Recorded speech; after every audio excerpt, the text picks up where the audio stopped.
Welcome to SerialPodcastNine, a podcast about cars mostly, and drifting, and trips to go drifting, movies maybe, car shows, wheels, suspension components, like the premium suspension components found at SerialNine.com. You'll also find fully sick shift knobs, limited run custom steering wheels, bushings, hats, shirts, and much more. Get yours now at SerialNine.com.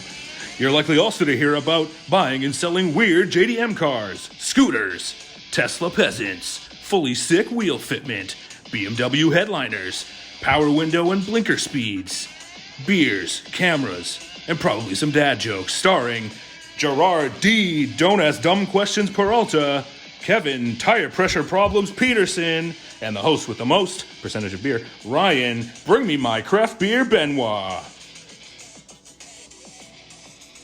Hey, how's everybody doing tonight? Are we recording?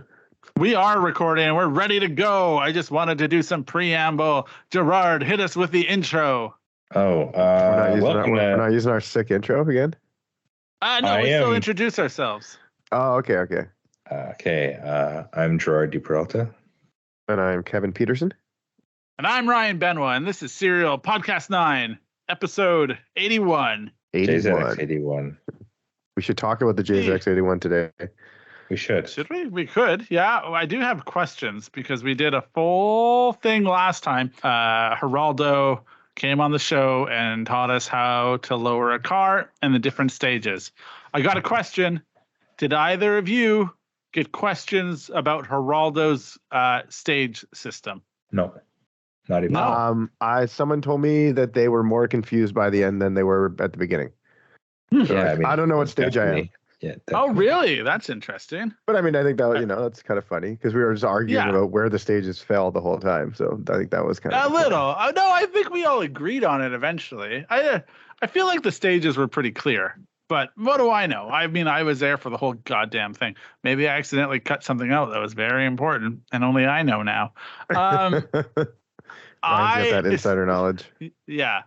Listen, if I'm going to break it down real quick, if you had any questions about that, stage 1, regular ass lowering spring suspension. That's stage 1. Stage 2, you just got coilovers. You're lowering your car. Don't give a shit. Stage 3, bingo bango, you got arms. You're doing the things to adjust.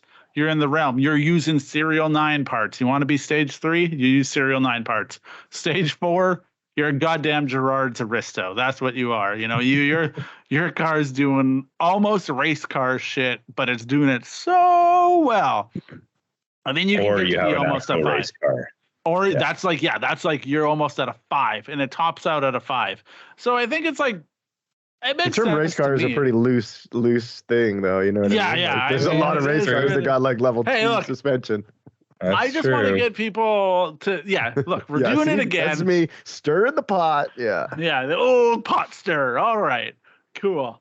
Okay, but people should definitely check that episode out. We did have a little technical difficulty, so we released 2 episodes in 1 week. We didn't realize. One day even. I believe that technical difficulty's name was Kevin. No, I'm joking. I scheduled it, but it didn't seem to post. But yeah, I mean, you're not wrong. It was me. I'm joking. I don't care. I mean, yeah. I think the funniest part is like Ryan is like, hey, man, like the last episode didn't post and I just posted it. And I was like, I don't believe you. Oh, yeah, Kevin. The funny part about that is I believe everything Kevin says, whether it's warranted or not. And Kevin believes nothing I say. There's a lot going on in the world. Is that true, though, Ryan? That I believe everything you say? Speaking of. Oh, I see. Yeah, you're being a funny guy. I'm playing into it. Yeah, exactly. Doing a shtick. I got questions, and then we can do 81 stuff if you want. Can we do that? Yeah. Okay. I got a story I want to share with the world, and I've already shared part of it, but I thought tonight. That's not a question. Today, the podcast, that's not a question. I thought I'm going to ask myself a question. Hey, Ryan. Yes, Whatever happened? Yeah. Hey, Ryan. What happened with that high-end fashion T-shirt that took one of your pictures? Great question, Ryan. Let me dive into that for you. So, for those of you that don't know, I'm going to tell you a story. One morning, it was a Friday morning, laying in bed, I get a text message from my friend Paul Harrison. For those of you that don't know, Paul Harrison drives the Corolla on Dynasty, aka Shady Mango. Nasty. Yes, Yeah, the you mango. gotta differentiate. I know. I was getting to it, but I'm glad you guys are here to help, and I appreciate that. The Beams Okay. powered. Chomping at the mango. bit. Okay. Anyway, and I get a message, and he's like, "Yo," pretty much like, "Look at this, we're famous," and I'm like, "What the fuck is this?" And I'm half asleep, and then I look, and there's a photo of Paul's car from about 10 years ago, taken at a racetrack in Alberta 10 years ago. And Paul's just like, "Man, they put your photo on a t-shirt." I'm like, "What the fuck is this?" And he's like, "Benson." So Benson from Still Lady Mania had messaged Paul and was like, "Hey man, look what I found at Nordstrom's." And this is in LA. That's where Benson lives. And he's like, "It's $170. There's a t-shirt, $170 Canadian, has your car on it." And Paul's just like, "Man, that's hilarious. I should tell Ryan." So I'm half asleep and I'm a little bit like, "What the fuck?" And it's actually the same photo as the profile photo that I have for Paul. So I'm like looking at him like, "What the fuck is happening? This has never happened to me." Now, first thing I do, I message another photographer by the name of Mike McConnell, and Mike was there when we did the photo shoot. So him and I were both shooting Paul's car. We were the only two ones there. It was on a drag strip next to a drift track. So We were it could doing be all his these photos. photo. Yeah. But I'm like, "Mike, yo, is this like your photo?" And he's like, "No, that's your photo." And I'm like, "Shit. Okay. So what do I do?" So I message my boss / work friend who's fairly well connected. She plans a ton of shit. She does like Burning Man stuff, all the shit at my work. And she's like, "I know a IP lawyer that I'll put you in touch with." So I Nice. get and put in touch with an IP lawyer. At this point, I've made a post and I'm like, "Yo, what the fuck is going on?" And people are like, "Yo, you better be getting paid." And the thing I Yeah. appreciated the most about all of this are people are like, "Looks like you're getting that ISF." And I was like, "Shit, you listen to the podcast. That's great." Anyway, What's so IS what? IS what? you're getting an ISF. Sounds like you got ISF. Oh, yeah. money Okay. now. Yeah, I thought that that's was like an acronym for something else. But yeah, anyway. no, yeah. just people listen to the podcast. I thought that was really great. Anyway, I get put in touch with him. He says he's actually going to reach out to this other firm that specializes in it. Stuff like this doesn't happen to me. So like you're like, somebody's taking a photo, they put it on a shirt and you're kind of like, I'm half flattered that you stole some shit, but also like, I want to get But paid. screw you, yeah. Yeah, but also, how dare you? $170 Canadian for a t-shirt. And, it says like California on it. There's nothing California about that shirt. It's Alberta. Yeah, well, I think it said Cali roll or like is what they called it, which is funny because I think the Cali roll was actually made in Vancouver anyway. It doesn't matter. I There's digress. debate. Yeah, there's debate about that. If you know, write in, let us know. Anyway, back at it. So all weekend, I'm confused. And then I'm like, shit like this never happens to me. If I'm going to do this, I better like investigate fully. So like I'm going through all my emails for like the last 10 years being like, did somebody message me? And like in a drunken stupor, I was like, "Yeah, I don't fucking care. Do it. Paul will love it." Ha ha ha. Now, and I'm looking and I'm looking, Probably oh not. Shit. Yeah. And I didn't find anything. Yeah. Here's what I did find. So I was like, okay, I better like really look into this. So I finally take my image, I reverse image search it on Google, and it obviously brings up my image. And I'm like, yeah, that makes sense. And then it brings up a bunch of other photos of Paul's car. But it brings up a near identical shot that Mike McConnell had taken. And that's the first guy that I messaged who said, like, "No, it's your photo."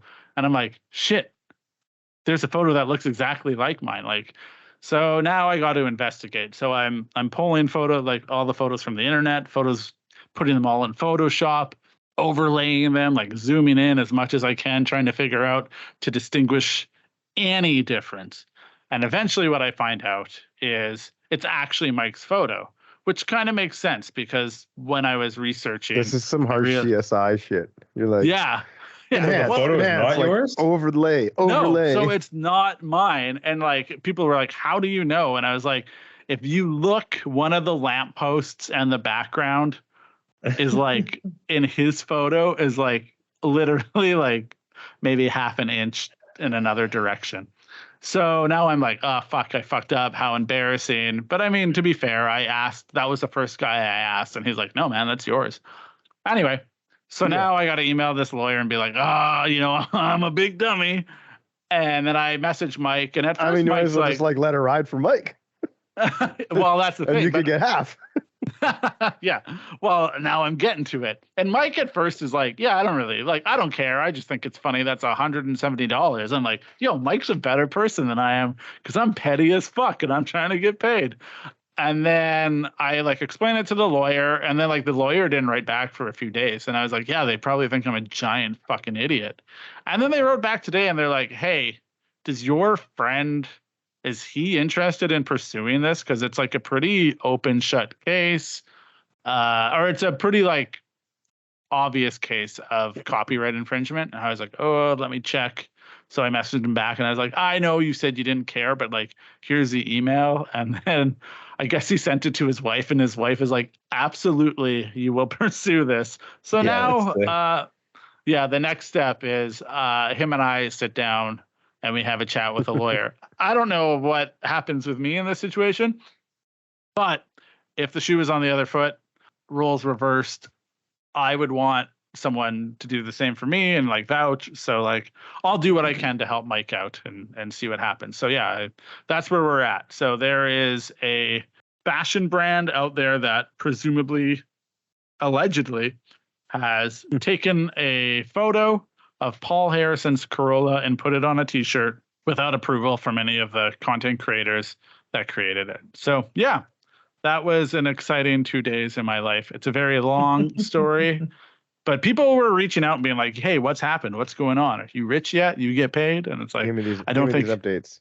Yeah, I don't think it happens that fast. I don't think you like over the weekend, they're like, we better buy him an ISF. No, anyway. So yeah, that's what's going on in my world.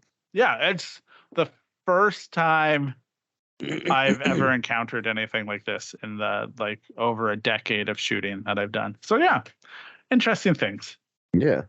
Either of you have thoughts, comments, or concerns about it? I mean, it sounds like it was almost kind of cool. It's pretty funny that, that happened, I guess, if you will. And like, yeah, what's the brand? What's the clothing brand? The brand is Mother's Denim. Well, now you're just giving them an ad. Now you're just giving them an ad, I'll bleep it. Bleep Denim. Yeah. That's crazy. That's funny. They just like I think the part that's the best is like how you. Well, I don't know. It's just hilarious too that like that's what is a cool thing for. I almost want to say like near middle-aged woman to have to look young and stylish. Well, yeah, I mean, you have no idea. It honestly, like, it was funny to think because I was like, yeah, you're right. Aside, like, they've written it over the photo and wrote things in like pinkish red. Yeah, I was like, oh, one, this is the thing that I talk about all the time on the podcast. And I was like, I swear I'll never talk about it again. And now I'm talking about it. Like, it's like, was it like a self-fulfilling prophecy though? I don't know. Oh, you want to put that shit out in the universe? That's how now it's going to happen. Yeah. And then the other thing that I realized, and I was going to talk to both of you about this, is that it feels like you could just put photos on a t-shirt now and sell it. Like, yeah. I mean, what do you mean now? Yeah, that's what I was gonna say. Like, that's like you can always do that. Don't you remember those photos of like Biggie Smalls? Or like that was a photo on a shirt. Yeah. I meant car for the three people on this call, two that own a business that sell apparel, and also know a photographer who has apparently taken photos or photo-like photos that go on $170 shirts. That's what I mean. It's like you could literally just take the photo you like of your car, put it on a t-shirt, and apparently that sells more than a design now, it feels like. I don't know. Because then I was thinking the photo is a design, like it's not like you didn't just go like take a whatever 4x6 DTG printed on a white shirt like exactly as it is. They isn't it only one color, like a one color screen print, or two with the pink letters that have nothing to do with the original photo? Yeah, it's black and white. That's the one that says California. Fucking yeah. California. We've been on the run. Okay, but I mean, I got Moon Eyes t-shirts that have like images on the back. Anyway, Hurt just released an Anthony Bell t-shirt, which I thought was very interesting. What's an Anthony Bell t-shirt? When he was at Grange and his hood flew off, the person that got that shot was Anthony. Oh, yeah. So for like the 2 weeks that Anthony was a photographer, he got this like pretty iconic shot that Hurt's like, I'm going to put it on a t-shirt. And then Hurt in his video where he's like, I'm leaving Hoonigan, which can I just say, when he was on the podcast, kind of felt like the tide was going that way, you know, like, and which is great for him. So I do have other questions. Now that we've gone through that.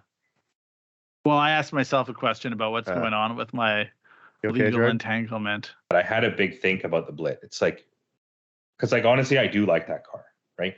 But the thing is, why do I want to get rid of it? I can't use it, man. I can't use it in Vancouver. If we didn't live in Vancouver, or if Vancouver was the way Vancouver was before, I would fucking be stoked to have that car, drive it all the fucking time. You don't go into Vancouver, like, not worry about it, huh? You didn't even go into Vancouver though, and it's like the heat is off now. But like, why are you coming to Vancouver and not reaching out? If that's the case, you know, dude, I came to literally your house the other night to buy a helmet.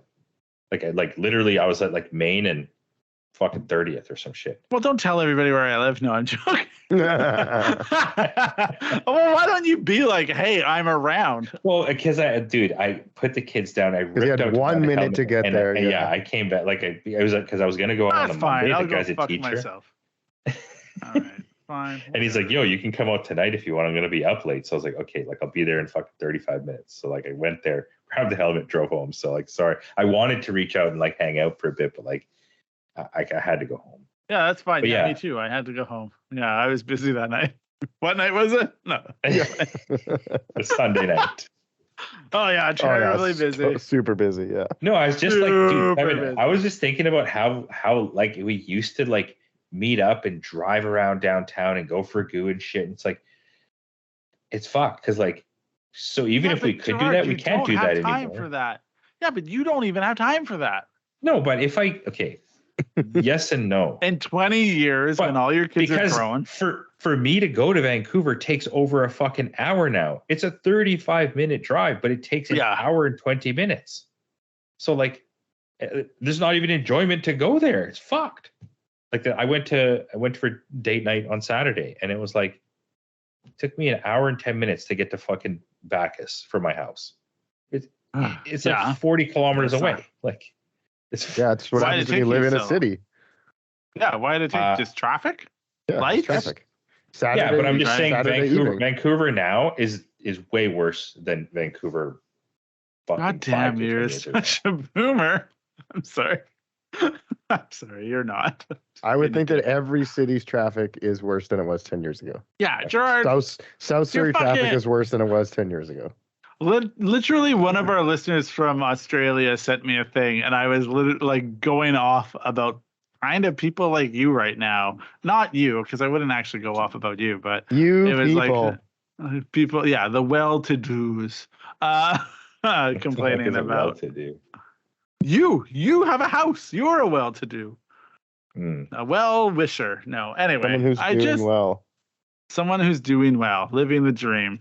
But like, look, Gerard, I get what you're saying, but you're never coming to hang out in Vancouver unless we're all going for a bike ride. And even then, we can't get together to do that because there's all these other things going on. You know, like you don't have time. You didn't even have time. Bikes. You were 10 minutes, not even. You were 3 minutes away from me, and you're like, I don't got time.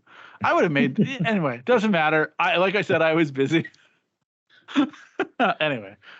We're not doing those things, you know, like it's just, unfortunately, we're all of an age where it's harder and harder to do that stuff. And it's gone, man. It's gone and ain't coming back. You want to answer another question, or do you want me to be sad? I was in a good mood and now I'm sad.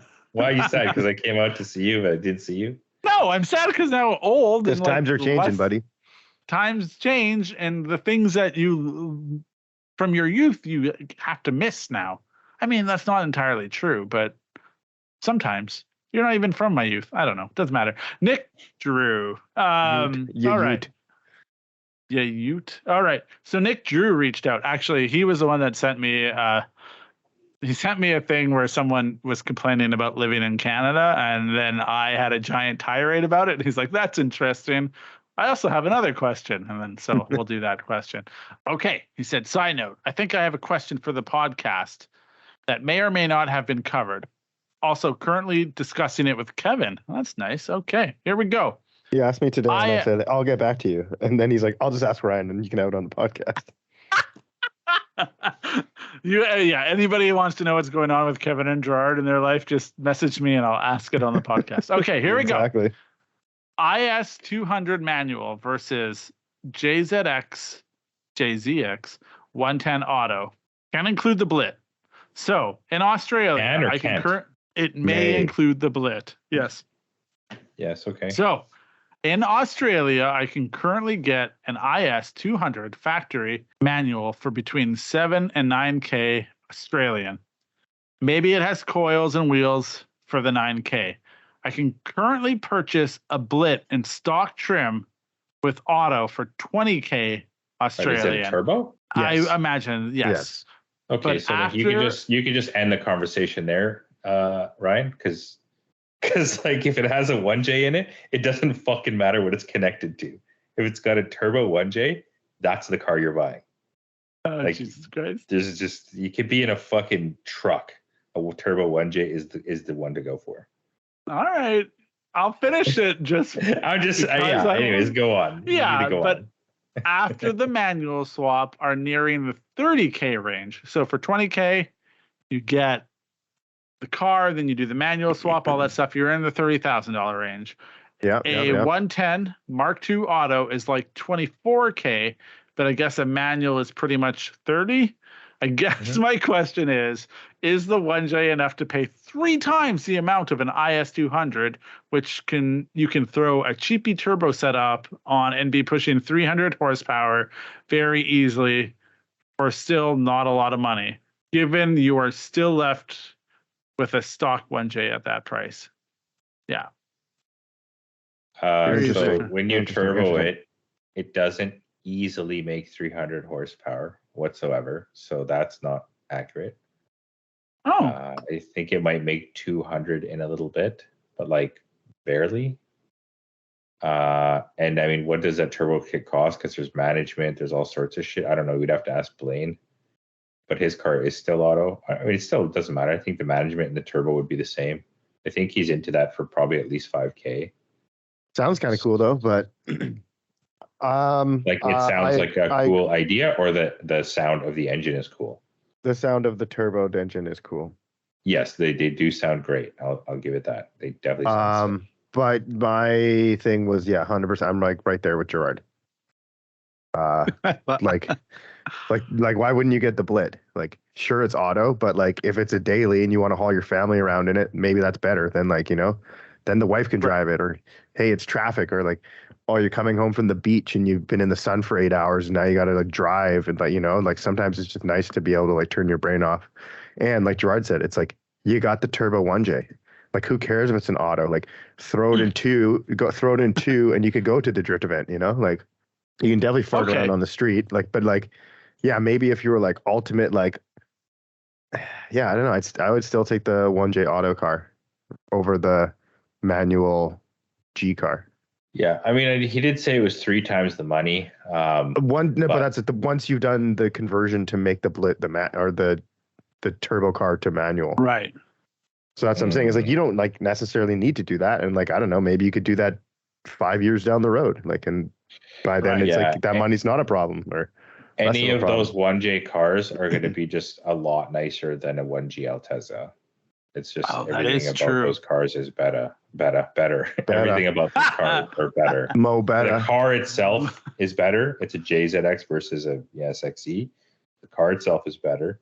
Yeah. Engine is better. Like the 1J, not only is it just absolutely super powerful, torquey, whatever, it's just relentlessly reliable. 1Gs are all right, but when I had the blit, like I said before, you drive it not 100% throttle 80% of the time. it's just like it's a recipe for disaster because the thing's so fucking slow. You just like it's like there is no in between. It's like I mean, that's not kind of that. Honestly, though, that sounds like a really recipe for fun. Like if that car, but it's not fun because it's fucking slow. Like it's so slow. But like driving a car at like 100% is it's pretty fun. I mean, we can disagree. I will say, okay, so I'm going to say my piece. Doesn't matter what I think, but I'm going to say it anyway, or else what am I here for? I agree with you because it's under the guise of I've always thought get the best engine you can get in the car factory. Like, that's just how I do it. But to call back to our episode with Speed Hero, didn't Quinn say that he loves the 1G engine? Like he's like it's his favorite thing of like loves drifting those cars. Like I can't quite recall. I seem to remember him being like, "Oh, I love it. Like you don't want them, give it to me." It's like kind of like a cheap engine that you can just do whatever you want with. Yeah, but then usually if you put a 1G in like a smaller, lighter car, it would be great. Like if you had a Carina or like an old Corona or something like that with like a 150 horse 1G, like that'd be great. But like an SXE is basically 3,000 pounds. And so the other thing too is like the 1G model Altezza isn't the top model. It might not, I don't even know if it comes with like the big brakes and all that other shit. The Blit will have all the good stuff. It'll have the big diff, the big axles, the big brakes, all the bells and whistles luxury wise. Right. Like it's got a lot of stuff. Whereas the 1G is sort of like an in-between car. There's what did they call it, Ken? RS200 RS. It was the Altezza that you had, Kevin? Yeah. And then the 1G is an AS200. Or I guess in wherever he's from, they call it an IS200. So I think it was like a middle model where like it didn't come with all the nice shit that the RS200 did. I might be mistaken. Right. I don't know. But I'm saying like then you like maybe you don't have sway bars and maybe you got like pinner brakes and like all this other shit where it's kind of like, yeah, you can have a turbo car, but then you got like cardboard fucking doors with like non-auto touch down and like, you know, all those little things like for a daily matter way more than like some Bojang turbo kit with like some questionable management on it. You know what I mean? Just like D for done, just the thing's reliable and makes a bunch of power and has a good stock sound system and you know, all the power. Yeah. The 1J with that tranny like is pretty peppy too, you know, like the tranny isn't great by any means and like the shift programming and all that, but it's like it's not terrible. No, I definitely enjoyed it does sick that burnouts. Combination. Yeah, doesn't our friend Jordan Lawrence daily like a Blit with a 1G, a 1JZ in it? And it's like he obviously drives it more than he drives his S chassis. You know, I mean, there's different things there, but like, it does seem like a good solid daily, still like a cool car to drive around in. You're not going to get much argument from me on this because I mean, I brought up the Quinn point and. Speed Hero is Speed Hero, and Speed Hero will do Speed Hero things, and that's fine. But SerialNine is going to have the Gerard of it all, and that is, like you said, one-touch windows and, you know, like all the luxuries that probably are a little bit nicer and maybe just worth spending the money on. Because, otherwise, do you just kind of have like a throwaway car? Or feels like we're at the point where a lot of these things are going away, you know, like how... It's going to be harder and harder to own a 1J in the future just because of like scarcity of it. So I feel like having it is probably a nice security blanket you can wrap around yourself every night. That's a great point. That the turbo IS is relatively worthless as far as resale.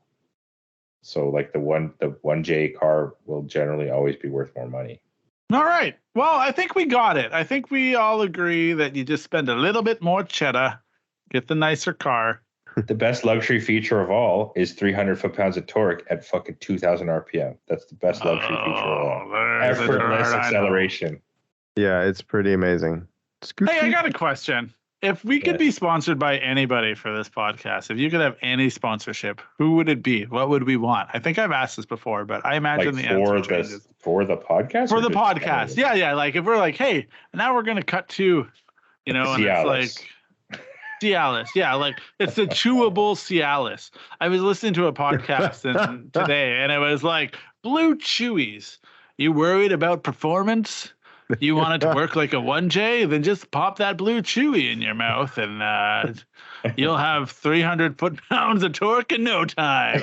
The ladies will love, what? But anyway, because like I imagine at one point, if you ever wanted to, it's like, yeah, we could probably find sponsorship. But what is the limit of a thing that you wouldn't do? Because like I would struggle to hawk Cialis to people. Yeah, so, I'd be like, no, what the fuck is Yeah, I mean, I definitely wouldn't be taking like a Red Truck beer and Domino's pizza or anything, Red Truck. Oof, I'd take beer sponsorship. Although I would only take good beer sponsorship. Yeah, that's what I just said. So, yeah. No, I know. But did anybody get a Red Truck that night, Kevin, or no? What do you mean? When we were at Domino's and you bought everybody beer. No, that was more a callback to the checkpoint thing where someone put Domino's pizza box and Red Truck beer cans. In my car or in my hood. I got a question from our good friend Meekzilla. Okay. I always enjoy Mikey's questions. They're always a lot of fun for me. All right. I like Mikey's questions too because he's like fully in the scene and like you know what I mean. It's not just it's not a surface level question. Also, my favorite was. Mikey was the one who made me think about T-shirts and what it was doing to the culture. And then and then all of a sudden his car was in a music video not that long ago. And he's like, I'm part of the problem. And I thought it was so funny, but he's just like, he was all mad about it until someone was like, hey, yo, you want to be in a music video? And he's like, yeah, I do. Funny. Yeah. It's, as long as somebody asks you to dance, then it's okay. The party's not the ball isn't great until somebody asks you to dance. And that's how I felt. I was like, man, why does everybody hate my car? I'll be in music videos. Meekzilla. He's coming in. He says, regarding the whole BMW, Subaru, etc. I thought this was nice because we had like the chassis that were perhaps going to service. I think he was more. No, he was thinking it'll tie in because he starts talking about stages, which I thought was nice that we talked about. Stages. Yeah, like levels. Turbo. Like there's levels to this levels. Shit, yeah, tiramisu. Okay. He's talking about Subarus, and Subarus and stages go hand in hand. Yes, 100%. And BMWs. So he says how they all have this stage 1, 2, 3, 4. Whatever horsepower kits. I feel like that journey to 400 horsepower on those cars are too easy. Almost cookie cutter. Buy off the shelf. Seems like the barrier of entry is quite low. Buy the parts, pay someone to install said parts, and you're making 400 to 500 horsepower. Goes on. On a Subaru? Nah, fucking way, buddy. Okay, all right. No fucking way. Okay. Well, more so on the BMW though, for sure. Yeah, BMW. That's like they have 3. But I mean, just think, So like, think of any car like that. Yeah, and stages. You mean a 1J or a 2J? Just hold on. There's more. Okay. He says, whereas the JDM stuff seems like there's a ton of routes you can go, and it seems like the journey to 400 to 500 horsepower is a lot more involved. So you have a better connection to the whole car, et cetera, et cetera. Wonder if you feel the same or have thoughts on that. And I was like, all right, I'll ask the boys. So he has another question after that's also equally as fun. So do you think that is it? Do you think that like the newer cars will say that do these stages have an easier route to make horsepower, or are they being handheld through the process? And I just think you're starting with a more technologically advanced, like more advanced materials, all this stuff. Like, so yeah. And also, like to get a 1980s car to 400 horsepower is way harder than a 1990s car And a 1970s car is harder than a 1980s car. It's just because like the technology wasn't there, the displacement wasn't there. Cars didn't make those astronomical power numbers. But like now, you just straight up buy a car. You didn't have to put any bolt-ons on it, you know? Yeah, that's fair. I was gonna ask. Basically, just for now clarity. you just buy a car and look at it wrong, and it fucking makes a bunch of power. Yeah. But like, I mean, I do get that. Like, there isn't the same connection of like, oh, I had to do this, and then, you know, then I got a turbo, and then I got a standalone, and then I had to get like a fuel pressure regulator. Oh, and then I had to get a pump and injectors, and like maybe, you know, like maybe there's a longer journey, and that's sort of what he's talking about. You get to like know it better. Yeah, I mean, it's more involved now. Okay, I don't fully understand the stages. I get that, like, what am I saying? Saying it perfectly fine. I said exactly what you were gonna say. Okay. Yeah, you said it fine. You're saying it right. You're just romantic. You're finishing my sentences for no fucking. Yes. Okay, no. Okay, so I only like partly get them. So an idea of a stage is that you follow a list of things that you need to do to your car, and then you just send away and you get like a tune for your car, right? Like, is that kind of it? Okay, so for example, on the BMWs, you can get an off-the-shelf tune, so you can get like whatever this JB4 tune or whatever X tuner or something. So yeah, it's basically a flash fucking tune. They like email you, you like put it on whatever, you connect to your OBD2 shit. Even from your phone, you just connect the dongle to your phone and be like, stage 2, like crackle tune on. Like you literally just press some buttons and you have 500 horsepower, 400. Wow. And yeah, he is right. But I mean, at the same time, what the fuck's wrong with that? Yeah, like I'm just like romanticizing the struggle. Yeah, like honestly, the struggle. I can appreciate that he thinks the struggle's valuable. Appreciate that the struggle's valuable because yeah, if you're some fucking BMW kid and the most you've ever done in your car is punch some fucking iPhone shit and connect a dongle to your OBD2 and like buy different headlights, yeah, it's kind of bullshit. But like at the same time, do you want 500 horsepower? Or do you want 500 horsepower? And if that's all you got, he just started with a better car, man. You know what I mean? Right. Okay, so there isn't this thing because like I was always like, and then once I like get the intake or I get a turbo, like bigger injectors and a downpipe, then I just ship away for another tune. Is that not built into some of the Subaru stuff? Yeah. Okay. All right. Yeah, that's exactly what I meant. Like, yeah, you could just, I mean, you could just pay X amount and choose. They'll have a tune. Yeah, you follow a list, tune right? one. Yeah. But those are just off the shelf ones. They have a custom tune that you could also like get done or whatever, right? Right. If you're in an area where they could probably do it, you could do that. I would imagine. Or remote. But, yeah. No, they just email it to you. Yeah, they would. Yeah, you could do that. Oh, okay. I only half get that. They don't have to like put the parts on the car and then test it and then be like. No, you give them a list like of what you have, and they'll try to get it right.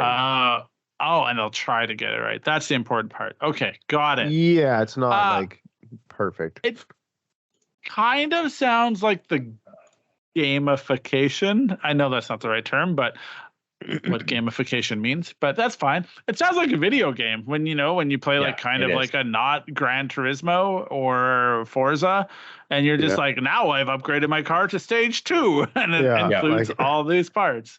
Add one more point to handling attribute.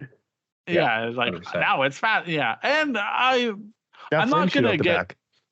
Yeah, now, and I'm not gonna get mad at people because they were like raised on video games and then they like for cars and then they fell in love with cars and their life is a video game. It's funny, but I'm not mad at them. It's nice, but I'm not mad.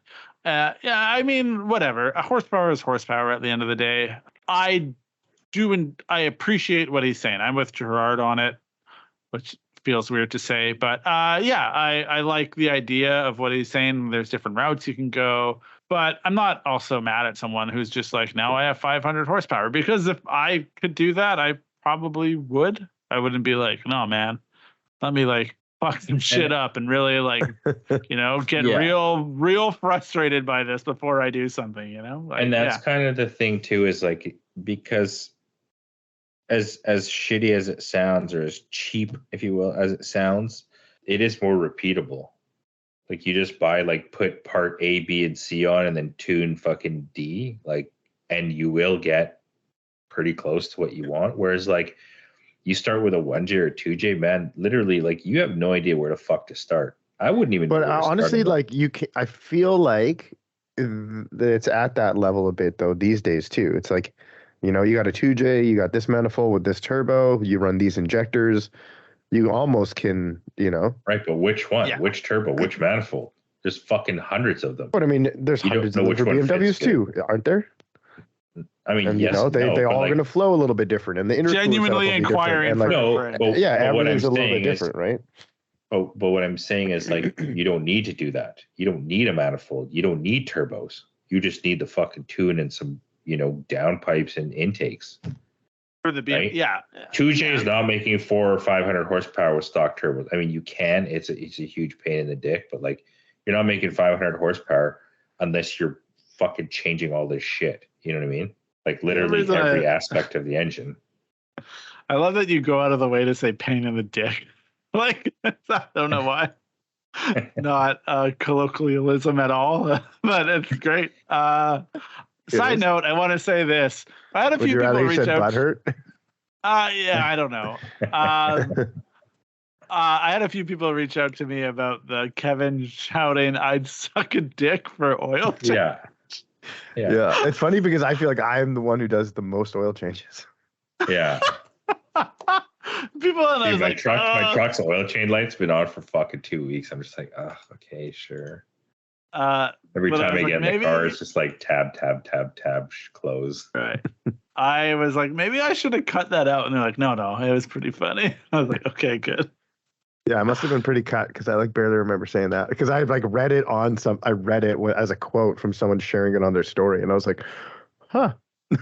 Yeah, you said that, and then you went back to it. But I think I cut up the part where you went back to it. You're like, any mechanics, just come by the shop. And I was like, Jesus, man. Really doubling down. Yeah, you did. It was funny. But anyway, okay. All right. So we land on, hey, Mikey, I get where you're coming from because you're in the struggle and you're living it. And it's hard to watch people with privilege do more easier. But here's the thing. I mean, that's what it is. He had a 135. He had a 135. Yeah, he didn't like the soul of it. Mikey asks great questions. He's like, yo, what about the soul of a car? And he gets it. And he's living it. But this is what makes it soulful, Mikey. You're doing the struggle, exactly. The struggle is where the soul comes from, you know? I mean, shit, if you're 20, I don't know how old Mikey is, but yeah, if you're 20, 30 years old and you got nothing but time to struggle, then struggle away, my friend. When you do what you love and you do what brings you joy. I'm part of me, I get where he's coming from. Like it is, you know, like you look at somebody else and it's like you can be kind of a weekend warrior part-timer and do that other thing. And it is, you know, it's always going to come down to that. And you can be like, Mikey's about it. He's in it. He's doing the most that he can. And he's out there. He's driving. He's trying to make his car work. He's always hustling. He's selling wheels and doing shit. And then some dude just shows up and is like, I guess I got more horsepower than you because my car is super fucking expensive and newer. But, you know. There's always going to be the guy with the bigger dick, you know? Yeah. So if anybody enjoys the struggle, y'all can struggle me a new fucking oil pan gasket in that BMW that I fucking have because I sure as hell don't want to do it for the second time. So anybody who wants to struggle for 8 hours with a fucking oil pan. I don't think that's soulful. There ain't no soul. There's no soul in that move. You know how fucking soulful you'll feel when it doesn't leak oil anymore? You know what? I'll just leak oil again eventually. I mean, like, but this is the trade-off. It feels like this is the trade-off. Is like the shit that you're dealing with probably isn't the same shit that like Mikey's dealing with his 1J. You know, like I don't know. He has a 1J. Why? What's he dealing with? Well, nothing. It's just general things that you would have to deal with. Yeah, but you're like, oh, I changed this like gasket and now I got to change it again because it keeps leaking. Because I fucking cheaped out. I was such a cheap fuck, and I was like, oh, this $10 gasket's probably going to be just great. And it's like you're literally spending 8 hours to change this fucking China gasket. You probably just shouldn't put a China gasket in there. Yeah, it's like all the work. Note to anybody that's working on BMWs. Don't buy Chinese gaskets. Yeah, just don't. Get that Soul and get a 1J. Get that Soul and buy a Kia. Yeah. Oh, what if we were sponsored by Kia? Okay. All right. Mikey had a follow-up. We'd all whip Stingers. Oof. Sure. I'll whip a Stinger into a tree. Whip. Are they? They are rear-wheel drive, correct? Yeah. You did a whole thing where you looked into them and you were like, "Oh, hey, remember the episode we were like a Stinger versus whatever the cop car was?" And you were like, "Yo, this cop Taurus? car." I'll take a Taurus any day. Yeah, you like kind of got all about it. It was a long time ago. You've said a lot of things on this podcast. But yeah, no, I still take a Taurus over a Stinger. I think I take a Stinger. I feel like Kia and Hyundai are doing like pretty okay work. Do I want it? Is it for me? Have to get it fixed. Well, I mean, if I wanted that struggle, I'd get a BMW. No, it's fine. I mean, do you think? Yeah. Are they bad? Are the new ones bad? Are the new Kias and Hyundais bad? Yes. Okay. They're no Toyota. Yes.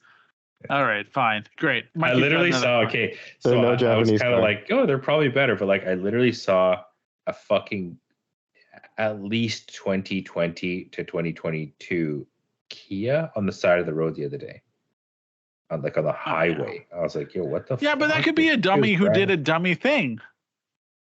Yeah, what if they ran over? What are you gonna do? What are you gonna do to a car? No, all the tires were fine. What are you gonna do to a car driving down the highway and it? I fucking drove over a fire extinguisher in your hood, so I don't know.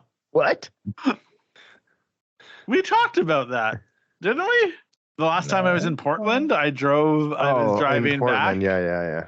And I drove back over the border, and in Canada, by the border, there was just a fire extinguisher on the road, and it safety went first under the car, and then the pin got stuck in the plastic like underguard thing. Yeah. And then it came out, and I don't know if it was shooting off on the road or not, but yeah, it tore up the plastic, because luckily the car was high enough that it didn't mess some shit up.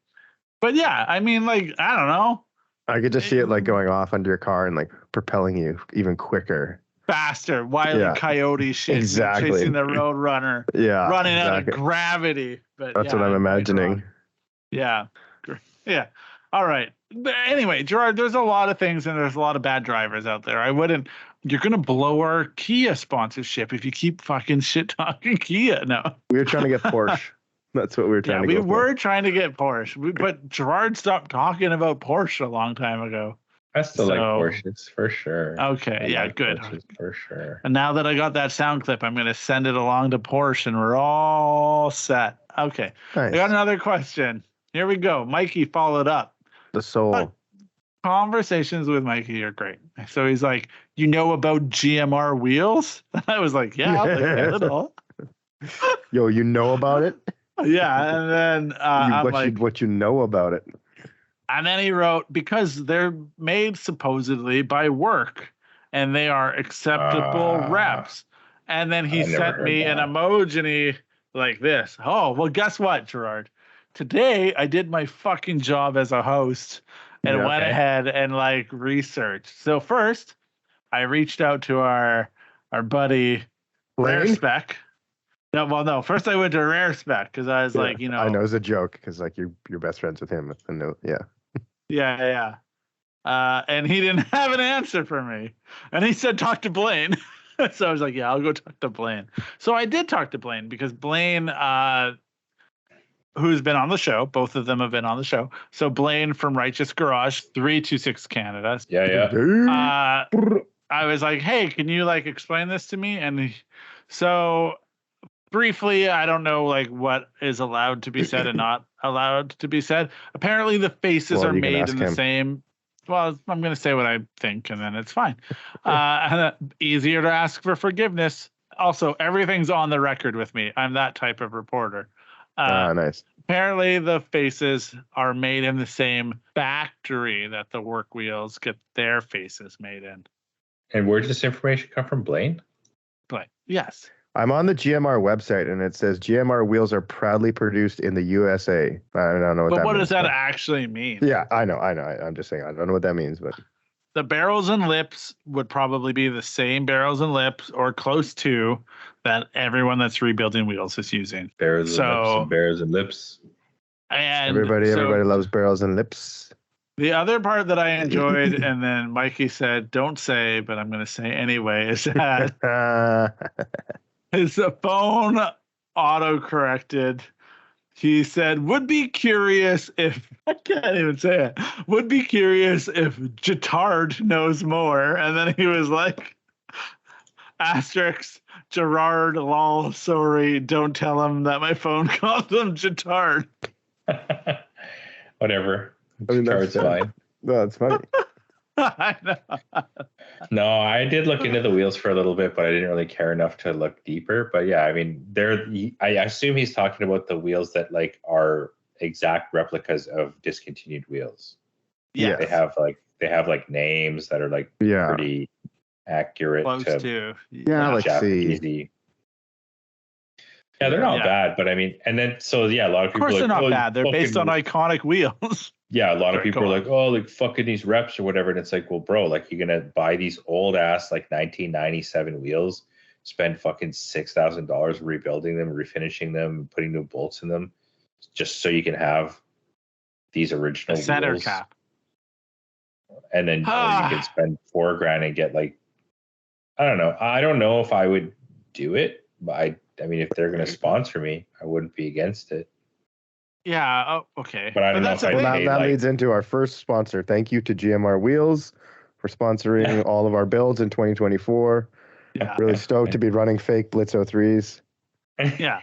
Sorry, Rare Spec, you're out. No, you're out. Yeah. No. All of our specs you can just go buy. You could buy our signature wheel on GMR Wheels right now. It's not rare at all. It's called the SERIALNINE. Yeah. Just type in promo code SER9 and you'll get not only will you get an additional $10 off your order, you'll get a free flag. A free flag with that. Yeah, we're sending that out right now to the SerialNine Nation. So check out our sponsor. Nation, I like that. Look at me go. Nation. Oh, dude, they got the BBS wheel that I like. Yeah. Would you run it? Or Kevin, would you get the BBS wheel? The BBS wheel's $10,000, so no, he's not buying that. But I mean, this wheel's like half, but it's still quite expensive. But yeah, those BBS wheels are like $2,500 US a wheel. So I'm never running them. Okay, because here's the thing. Okay, so one thing I will say though, don't spray it. Yeah, the only people buying GMR wheels can't buy the real ones. Right, but here's the thing. I was gonna ask. It feels like if you buy if you're not buying like spec sizes, factory specs or whatever, like the wheel to spec. So say you're getting a wheel and it's like a Honda size and you're like, but I'm going to rebuild it. So then you go ahead and rebuild it. Realistically, if you have a work wheel and you take the barrel and the lip off and all that shit, and then you put the resized sizes back on, is it not a brand new wheel? Is it? But I feel like we've had this conversation about like the lips aren't the same as like a work That's right, lip. They're not. Right? Not. So now you're actually only, it's a very interesting conversation. And I wish I could remember it, but there's like this ship in a museum in England, I think, and it is very old. They found it under the sea, and it's slowly deteriorating. And every so often, they have to take a plank off of it and replace a plank with like a kind of like a new plank of wood. So the question is like, when does that ship stop being that ship? When does a work wheel stop being a work wheel? Is it the face that makes it a work wheel? Is it the lip and barrel? Is it? So that's it. So now I think that's why they like a true unsplit wheel goes for more. Yeah. Yeah. Because it does have the genuine lips, you know? No, I was just going to say, I got two buddies on the horn right now that both have custom spec wheels that have the face, but no longer run the barrel and the lip.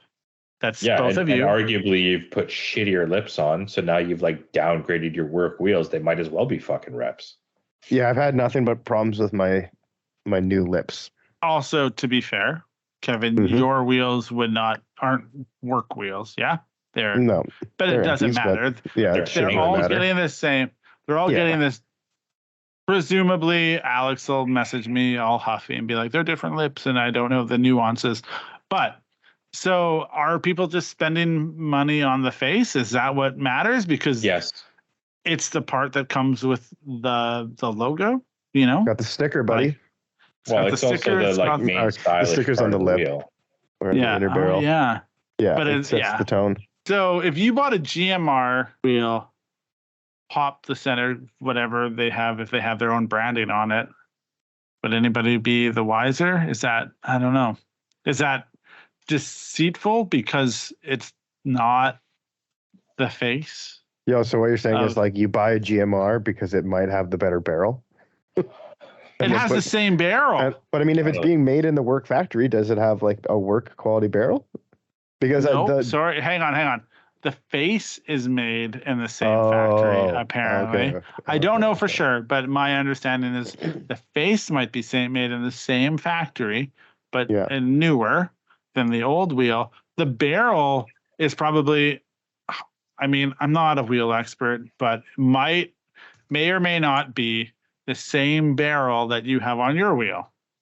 So you're not, Anyway. The one thing I will say is I just don't really think they needed to copy all the wheels. Like they even copied the one-piece wheel and stuff. And it's like, I just don't know if I want to support these people, because it's like, I get that you want to revamp old product or like, discontinued product. Maybe you're trying to like promote a new revamped, better, bring it forward to the next generation. Yeah, like because they're physically not really available anymore. It's just like, do they even have any original wheels that are like good? But it's nostalgia. You're selling nostalgia, and eventually that'll be what. Yeah, but you're also capitalizing on nostalgia or original designs. It's like, maybe if they had a smattering of like if their goal was to become a wheel company that could stand on their own, and then maybe they had a few like really iconic wheel, replicas, if you will, then maybe I would have a bit more like respect for them. But they're literally just like, oh, that wheel's pretty popular because we rebuild lots of wheels and we've rebuilt like 30 sets of these, so people seem to like those, so let's copy that one, and then we'll copy that one, and then we'll copy that one. It's like, hey, Gerard, they're just trying to make money. You're getting so mad. No, I mean it's good. I just said I don't know if I wouldn't support this company. No, but I mean, at the end of the day, you got to look at it from both sides. Yeah, people are chasing, like they probably have the perfect data to make choices on what needs to be done, which is fair because they're rebuilding wheels, so they know what people want. Yeah, that makes sense. So they're only kind of taking sure shots, which is, it's not a gamble. And then maybe eventually, here's what I think. GMR right now is not for me. Maybe when I am 65 or 55, and maybe if I have a different car and I need a 3-piece wheel that doesn't exist anymore, GMR will be exactly what I need. Then you're at the car show. It's how all the dudes run, like fucking all the guys with classic Japanese cars run Rotas or whatever. Because why would you spend all the money on real wheels when you can get like a perfectly fine replica? So one thing I want to ask is, I almost guarantee you that the work center caps probably fit these. Yeah, probably. And you could probably put it in. You could probably print a work sticker and nobody would be the fucking wiser. You'd be the bee's knees. But you Not a gotta bad idea. sleep. You gotta live with and then it. just and sell you them, gotta bro. know. Oh yeah, that's not. Oh yeah. But you got to live with it, and you got to know. It's interesting, it's interesting the things that our community hangs their hat on is, I think, the thing. Are we? I feel that's like all communities, though. It is, yeah. Or do we like the style, or do we like the brand, or do we like both? I mean, the brand. Hopefully both. The brand. Hopefully both stands for something, though. Like. So I was actually just thinking about this, looking through their wheels. If I was going to buy one of these, I'd probably buy this Caesar, which is like a Minerva, because I don't really hold SSR wheels in a super high regard. I mean, you can come at me if you want to, anybody. Like SSR wheels kind of fucking suck. They're not works. That's for sure. They're just not. Like everything about them is kind of just like a bit shittier. The lips are definitely not as, robust, if you will. And then also, I just don't respect them as much as work wheels. SSR is kind of always like a mid company. So these Minervas I'd probably go for, but like any of the work copies, I probably wouldn't. Because we love a work wheel. Yeah, I bet you the Blitz 03 face is better than the original Blitz. No. I wonder how many of these they sell. I'd really like to know the numbers. I bet you they sell a fuck ton. I bet you they sell a fucking lot. Probably, because who can tell? To be honest, I'd rather buy these than Blitz 03s. I would 100%. Well, but that's not surprising. I was about to make a joke about it, how the face is probably better than the original Blitz 03 face. Ha ha ha ha. Who made Blitz wheels anyways? Do we know that? I mean, obviously, I don't think we ever cracked that code. Yeah. The Lord and Savior Jesus Christ made it, and we've been shitting on him the whole time. How rude. They make a 20-inch, Blitz 03 or whatever. It actually looks pretty cool. The 19-inch looks really cool. I like that. It looks pretty cool. Okay. Cool. All right. So I don't know if we answered Mikey's question. I do love it. Don't think we answered it. Mars. And I'm gonna tell you, Mikey, we went off on a whole tangent that we didn't put in the podcast because things got real off the rails and crazy. But we're all friends and we're still here. Hey, guess what, you two? What's up? Matt Peterson. Okay. Kevin's half brother. Yes. Sent us a voice note, and I'm very excited about it. And I haven't listened to it. So you haven't listened to it, eh? I haven't, because I thought I started thinking it was unfair if I prepped myself for something before you guys had it. And I'm all about equal opportunity, Gerard. So here we go. Hello, gentlemen of SerialNine and Doo Logic. I've got another question here for you today regarding dumb flexes. Okay, now, if you don't know what a dumb flex is, it is something that you think is cool, but in reality is dumb. And you kind of know it's dumb, and you kind of know you're a loser and that nobody else cares. But you still like it. Like this spiked rainbow lug nuts. So I'll give you an example. I hate when people are driving slowly in the fast lane. Who doesn't? But what I've started doing over the past year or so is habitually abusing the HOV lane and using that as the passing fast lane. For some reason, all the NPCs driving around in beige first generation Toyota Siennas, they just have an overwhelming respect. It's white for not violating that HOV lane, so they actually leave it alone. So I use it for passing, and if there's a particularly egregiously slow car in the fast lane, I will go from the HOV lane and cut pretty sharply in front of that car in hopes that I teach them a lesson. And I'm over here just look in my rear view and watch them slam on the brakes and slow down, but not actually move over. So I know, right?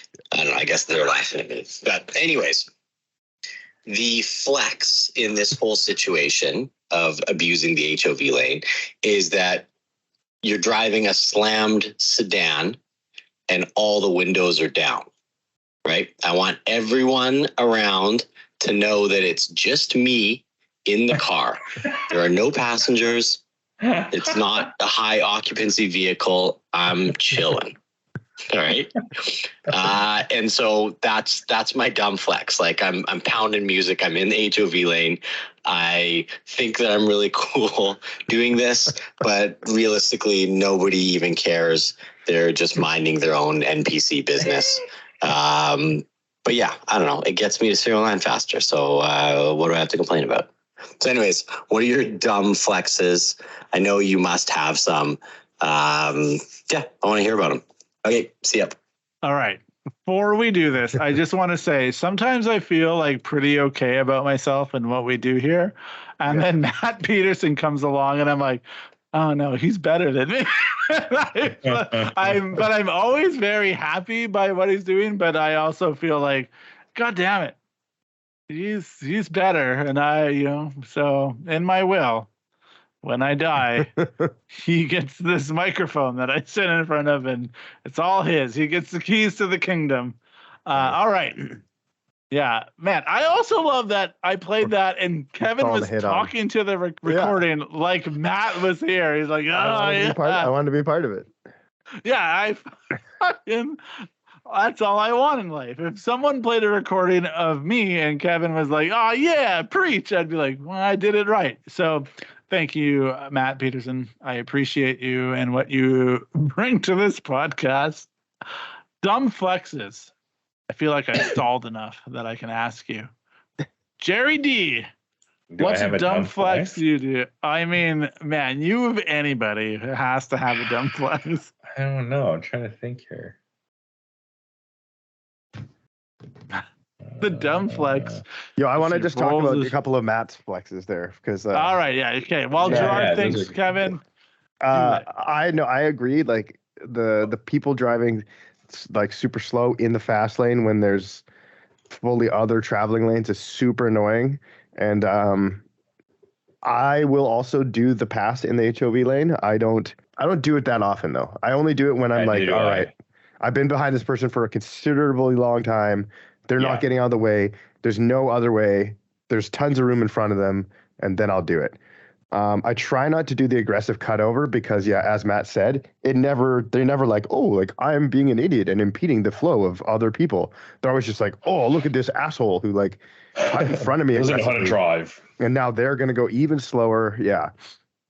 But yeah, like the worst is when it's a Tesla. The other day to work, there was a blue Tesla in the fast lane going 70, huge lineup of cars behind it, no cars in the HOV lane. Like it's just so frustrating. That's a super frustrating thing. But I have tinted windows, but I have them up, and I'm right-hand drive, so I always feel that like they just see the person in the right side of the front of the vehicle and are like, oh yeah, good to go, you know. Yeah. 100%. Yeah. But also the HOV lane is never enforced. Like there's never cops on the highway enforcing that ever anywhere. I mean, I've definitely seen it for sure. But yeah. I've never been busted by it, but I don't go in very often. Well, I don't flex. I got it. My dumb flex is when I rip it in the truck. Like I accelerate really fast from a light. And sometimes I'll even race. What did I race the other day? I raced somebody in my truck the other day, and I thought it was so funny. Oh, it was like some dumb fucking it was a Tundra or it was like a jacked up truck.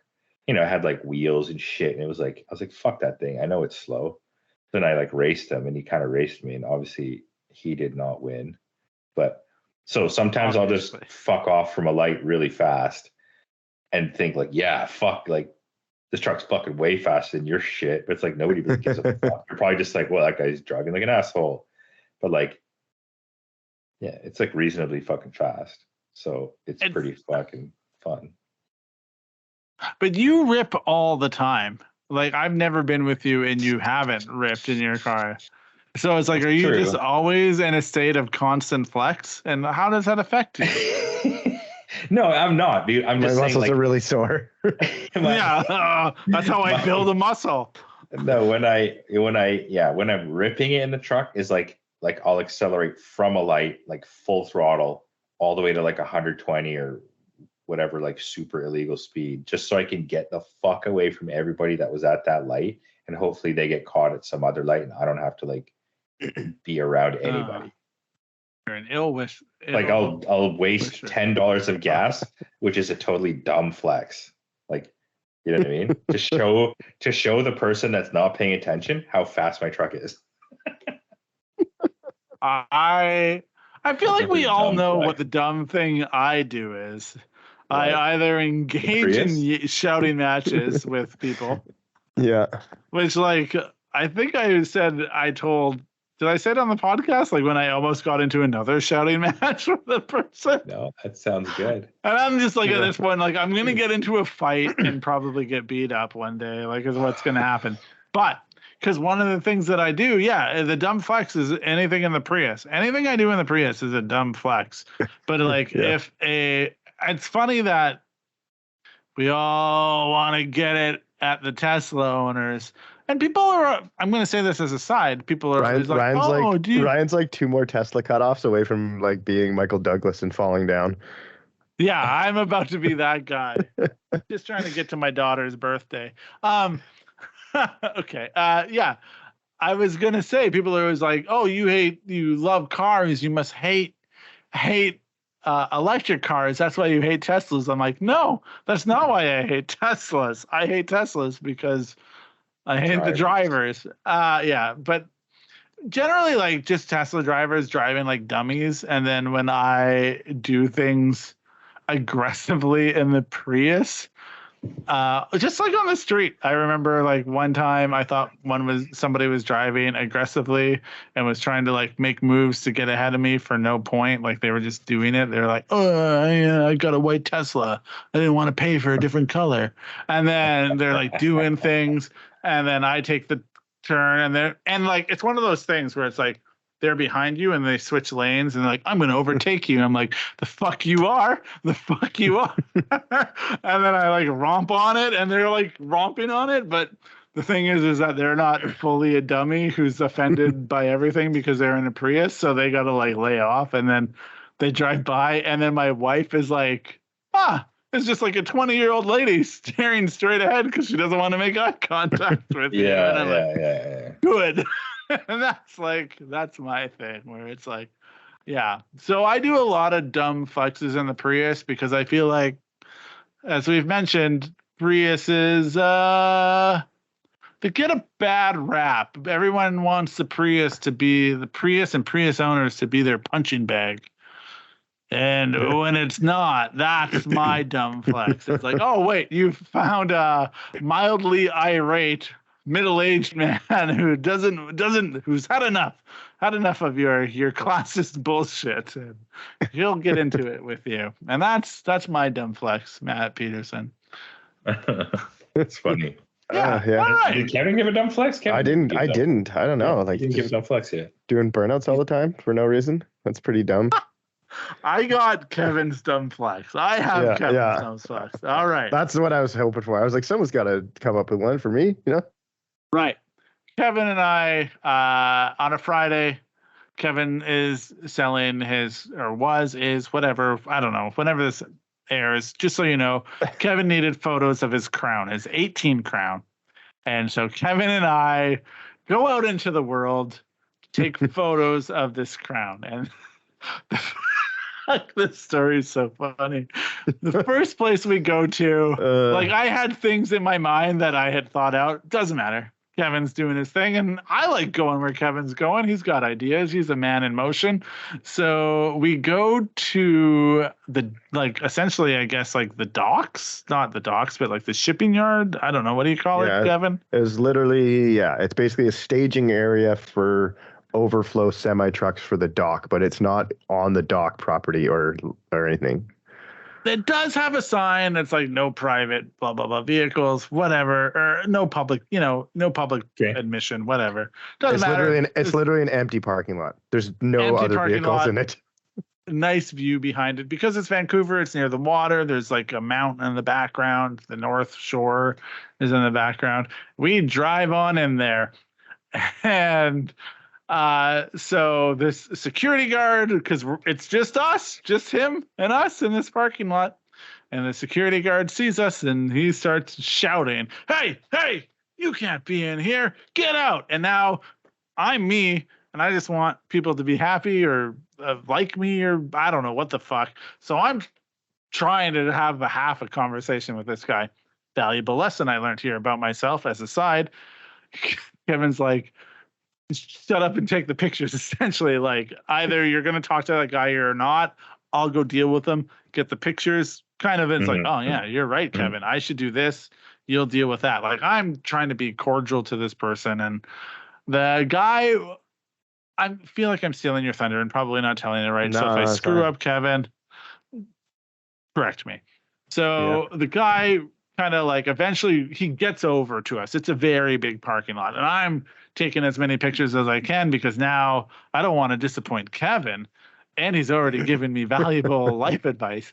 And this guy just rolls up on Kevin and is like, "What are you, fucking stupid?" Something along those lines. The guy is not nice. He's not acting like a professional who drives a rental security vehicle. He is being very abrasive to Kevin. And if I've learned anything in the time that I've spent and talked to Kevin, never come at Kevin with that type of energy. Kevin will return that energy to you and turn it up. And that is exactly what Kevin does. These two have, I don't know. In that moment, I was like, Kevin doesn't like authority, and this makes sense. And the guy's like, just get in your car and get out of here. And Kevin's walking as slowly as he can to his car. He's like, I'm going to my car. What are you like the first thing he said, like the first thing he says to you is like, says to me is like, does your fucking brain work? And I was like, all right, yeah, all right, man. Jesus. Like, if this is how you're gonna be, like, so then he's just like, get back to the vehicle. And he's just saying the same thing over and over as I'm walking beside him. And I'm like, dude, I'm walking back to the vehicle right now, And then, let me add, this guy's not intimidating. He has no business to talk to two people that way. So good for him. But anyway, go on. Yeah.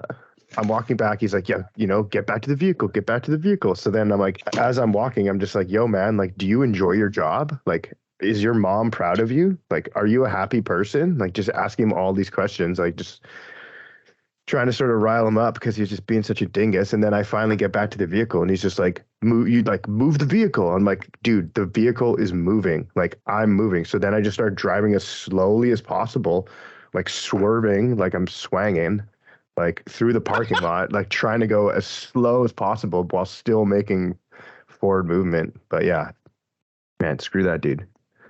But here's the dumb flex. So Kevin, okay, yeah, that is a dumb.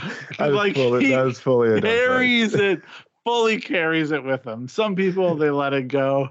Kevin's flex. So one, in his mind, you can see Kevin's girlfriend works at the docks, so he could, if potentially, get a pass, so he could be allowed down there. So one, he's like, "What's up now, motherfucker?" But no, what Kevin does is he waits. I didn't wait. Well, you didn't wait, but it was a few days later. Like, it was happened to be going by. Yeah. And you noticed there wasn't a car there, so you couldn't even like prove this guy wrong. The security guard isn't even there, and you drove into the parking lot and took some pictures of your car yourself on your phone and put them on social media. So like, it was like a statement piece more. Yeah. Like, it was, everyone was happy because like they like seeing Kevin's cars and they're great. But like, that was actually Kevin sticking it to that security guard. And that, Matt Peterson, is the dumbest flex of all. You're not wrong. I do also enjoy doing the move that you talked about though, where you kind of like speed up or whatever when someone's trying to do a move. But I like to try and do that like super like so they don't know it's ever happening, you know? That's the ideal. You just gently speed up a tiny little bit so that like the gap that they're gonna take in front of you isn't there anymore, and then they can't take it. And then you like very, very slowly go by, and then they want to go behind you now, so then you like slowly let off and like, but like yeah, you got to do it so they don't know. Yeah, that's the beauty. I had that in. I never told you about this, and it wasn't like bad. I had that in driving in Quebec, and I was like, "Yo, Quebec drivers are fucking wild." Yeah, but it's always like in the shittiest car. It was like some type of like weird Suzuki that was like really banged up, and that guy was chucking the car with like 4 people in it. But yeah, sounds sick. And Jody's like, you need to get away from this car. And I'm like, that is just like a crazy French dude trying to get back to Montreal. That was like a reoccurring theme. I noticed the drivers in the East were like, they were different than here. Like we get a lot of like ignorant drivers. Yeah. Whereas like aloof and like not paying attention and. Yeah, like but they're not aggressive. I got money, I got this nice car. I'm not using it to its full potential, but you see me doing things, and maybe I'm in the right lane, maybe I'm in the left lane, maybe I drive down these stairs that aren't a road or whatever. Fucking like in the East, it was like people were like callous drivers, like Jody asked like. Literally, we were trying to like get in to merge, and she like asked this lady, she was like, "Hey, is it okay if we just get in front of you?" And the lady smiled, shook her head yes, and then when things moved, she just drove and like made it so we couldn't get in. And then like my dumb flex was like, "I'm gonna get ahead of that broad." Yeah, and I was like, "I'm gonna get ahead of that broad," and then I did, and that's like my thing. I was like, that's my weakness. It's like, oh yeah. I know what'll irk you is if I'm ahead of you in this line eventually. I mean, it might though. Yeah, I mean, I'm petty, and that's that. I mean, hey, if you took the spot from me, then you got it from me, Right. She didn't take a spot. We were asking for a nice favor, and she would not oblige. And then my wife was upset. Kind of wish I could get this, but honestly, Kevin, you get the award for pettiest move, dumbest spot. I'm glad I could be of service. What a time. All right. It's episode 81. We didn't even talk about. Is there anything you want to say about the 81? The JZX81? Is there anything? The car that got me Toyotas. It's a real JZX. It is 100% a real JZX. It's the original fucking JZX. How do you... And you still appreciate this car, yeah? 100%. One thing though, there's that whole rear fender thing. Rear fender thing? Yeah, where the Cressida has more room than the JZX81 because of the fender shape in the rear. I don't know that. I didn't know that. I mean, there's no way. I feel like there's no way you didn't know that. Yeah, I feel like that seems weird. Maybe there's no way I believe that. I feel like it was, it's your thing. You were probably the one that said it. Exactly. You probably have it tattooed on your back, like, I don't know. Was that? Yeah, because I remember it was when you were doing Eric's fenders, and you were just like, "Yo, man, like the way that the C pillar comes down here, there's like infinitely less room in the fender." Yes, the door shape is different, right? Okay, yeah, that makes sense because a key factor and one of the most difficult things on a sedan body style is that relationship of the door to fender. So you can easily see if a car can be run low is when you open the rear door and then you look how much, like how deep the door goes into the body. Some cars, like the door skin comes down a lot and then it has, the inside of the door goes higher and then the actual depth of the door is nowhere near the fender. That car can be run really low. But yeah, for example, the Blit and the Mark II, compared to the Crown, for example, the Blit and the Mark II, the door juts out over the rear fender and then comes back. The relationship is terrible.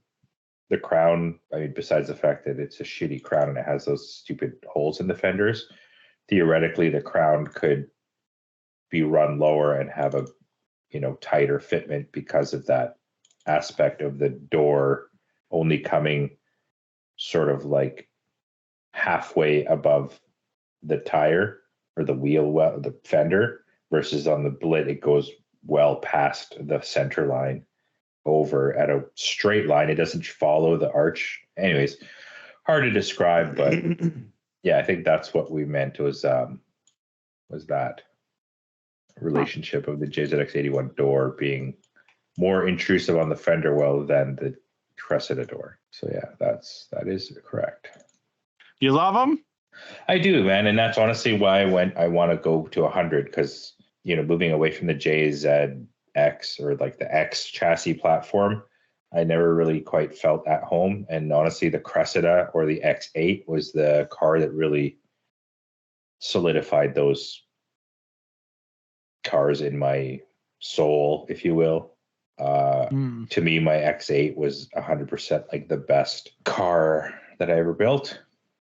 And it was also arguably the most enjoyable car to drive. I mean, I love 600 horsepower, and the Aristo was like really cool, but like it just didn't drive it wasn't as nimble. The size of the X chassis is like perfect and shit. So realistically, my 100 is just trying to build a nicer X8. Got it. Is there anything else we want to say about that? Because I have one last story, and then we can call it if you like. So I was going to say, if anyone in my series of, if anyone ever wonders what it's like to be friends with Gerard, I'm going to tell you right now, sometimes you'll get a message from him being like, I bought a new car. And and you're like, oh, and he's like, I bought an Aristo for $4,500, and then blah blah blah, and he's like telling, and it's like, and you're out with your family, and you're like, George didn't fucking buy an Aristo, he fucking hates these cars. But I'm like, oh, maybe he did. I don't want to shit on that. But the other part of being like, I don't know, Gerard, I feel like we're pretty good friends. We got a lot of hours logged. And the other part about being friends with Gerard is being like the person then in the back of your head, you're like, man, if he bought that car, I don't think that's a great idea. And that's where I was at when you told me. Gerard's like, I bought this white Aristo, reminded me, I'm like, oh man. And then it was just kind of like, honestly, the first thing that came to my mind is like, Kevin's not going to like this. I put it in the other group chat too. Just like, this doesn't make any sense for the business. And I was like, what am I doing? Why do I care? But here I am along for the ride being like, you're supposed to be building BMW parts. I hate it, but why are you buying this car? And then he's like, oh, I'm joking. I'm like, I mean, I kind of figured, but I was a little bit more frustrated. He's like, sorry. Gerard always thinks that I want to see him in the same chassis as me. And Gerard, I'm going to tell you right now, I don't want to see you in another 16. It's not, you don't like them. It makes me look bad. Makes you look great. You're not doing it. I get to do it, and I'm great with it. I don't want you anywhere near the goddamn chassis unless you're working on my car. Yeah. I want you to go live your goddamn wildest dreams and leave me to just like the little sliver that I've cut out in SerialNine videos where we occasionally do things to my car. And that's all I want. And you're trying to take it away from me. And that is a segment I like to call Being Friends with Jerry D. Jerry D. That should be my my nickname, Jerry D. Well, that's what I call you now. That's a pretty good name. Jerry D. Like Jerry D. Suspension Jerry expert D. is Gerard.